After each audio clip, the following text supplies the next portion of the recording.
नमस्कार, आप देख रहे हैं जनसंवाद 24x7। हर परिवार जानता है आज के समय में बच्चियों पर दुष्कर्म बढ़ रहे हैं। आखिर इसका जिम्मेदार कौन है? 3 साल की बच्ची, 6 साल की बच्ची, 5 साल की बच्ची, 12 साल की बच्ची, 14 साल की बच्ची, 16 साल की बच्ची, 18 साल की बच्ची। जहां देखो, जिधर देखो, सोशल मीडिया पे देखो, अखबारों में पढ़ लो, आज तक, एनडीटीवी, जी न्यूज जैसे खबरों में देख लो, खबर सुनने को मिलती है कि अमुक व्यक्ति ने अमुक बच्ची के साथ दुष्कर्म किया। आखिर ऐसे मामले बढ़ क्यों रहे हैं? क्या पहले बच्चियां नहीं होती थी, या बच्चियों के साथ रहने वाले वह परिवार नहीं होते थे जो आज के समय में ऐसी घटनाओं को अंजाम दे रहे हैं? वह कौन है जो असली राक्षस है, जिसको शायद समय रहते नहीं रोका गया तो इस राक्षस का राज पूरी तरह से देश ही नहीं विदेशों में भी फैल जाएगा। और वह राक्षस है आपका अपना मोबाइल, सोशल मीडिया के वह उपकरण, चाहे वो इंस्टाग्राम हो, चाहे फेसबुक हो, चाहे यूट्यूब हो, या फिर कोई और ऐप हो। आज के समय में सबसे ज्यादा इन्हीं के चलते बच्चियों पर अत्याचार बढ़ रहे हैं। हम जब घर से ऑफिस जाते हैं तो सबसे पहले मोबाइल देखकर जाते हैं कि इससे बच्ची का समय गुजर जाएगा, बेटे का समय बीत जाएगा, और शायद हम नहीं जानते कि हम बच्चों के हाथ में एक ऐसे राक्षस को देके जा रहे हैं। यही राक्षस हमारे बच्चों को निगलने का कार्य करेगा। सरकार से कुछ नहीं होता जब तक हम खुद अपने आप को सही नहीं करेंगे। ऐसे बहुत से मामले देखे गए हैं कि बच्ची किसी लड़के के साथ चली गई, और जब छानबीन की गई तो पता लगा फेसबुक और इंस्टा के जरिए उस लड़के से जान पहचान हुई थी। आपस में मेल मिलाप बढ़ता गया, लड़का कुछ ऐसी बातें लड़की को बताता गया जिसको सुनकर लड़की को अपना परिवार गलत लगने लगा, और वह लड़का उसे सब कुछ लगने लगा, उस लड़के के साथ अपने परिवार को छोड़कर चली जाती है। हम ये नहीं कहेंगे गलती सिर्फ लड़के की थी, कहीं ना कहीं उस लड़की की भी गलती थी, और सबसे बड़ी गलती थी उन माँ बाप की जिन्होंने बच्चों के जन्म लेने के बाद ही उनके हाथ में मोबाइल रूपी राक्षस थमा दिया है।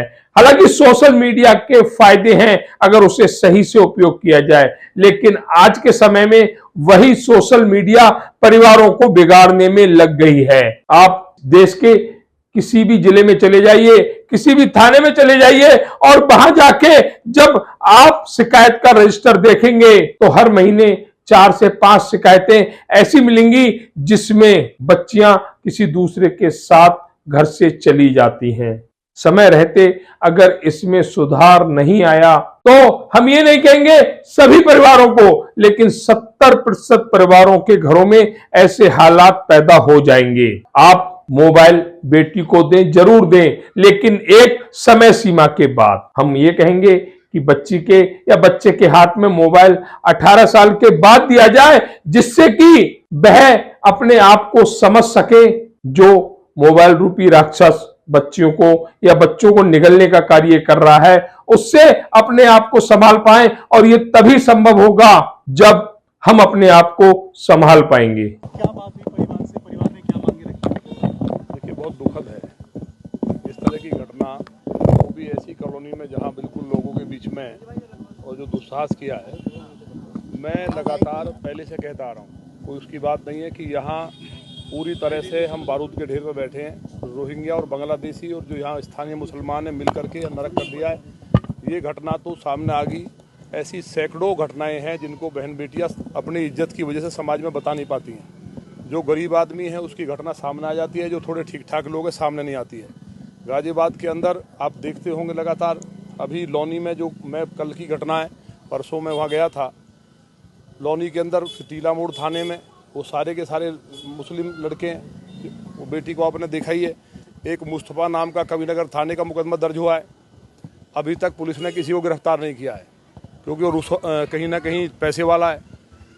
मुस्तफ़ा और उनके साथ मिलकर के गैंगरेप किया और अखबार में छपा, आपने पढ़ा होगा, या आपको जानकारी, अगर अब यहाँ के ही अगर लोग हैं तो आपने वो पढ़ा होगा। मैं ये देख करके स्तब्ध हूँ। मैं कल जोधपुर में था एक उद्घाटन में, तो आप देखेंगे तो बात मतलब क्या मतलब स्थिति बना दी है। बारे में क्या पता चला? नहीं, यहाँ का भी हम बता रहे हैं, ये घटनाएं जो हैं एक ही ट्रेंड पे हो रही हैं सारी की सारी, और एक ही तरह से दोहराई जा रही हैं। बात ये है, अब इसकी FIR भी हुई है, जो मुस्तफा नाम का उसके जो गुंडे हैं, और ये लिखा है इंसान या हैवान। ये जागरण जैसा प्रतिष्ठित अखबार ने लिखा है, और दांत से काट लिया, नीला कर दिया लड़की को। और ये घटना जो ये हुई है, इसके साथ साथ पिछले दिनों इंदिरापुरम में लगातार लूट का होना, रोज दूसरे दिन लूट, कान के कुंडल छीन लेना।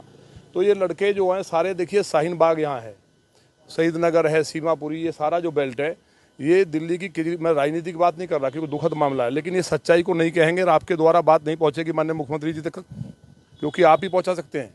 हम लोगों की बात विधायकों की कैसी सुनी जाती है, ये पूरा प्रदेश जानता है। तकलीफ है, दुख है।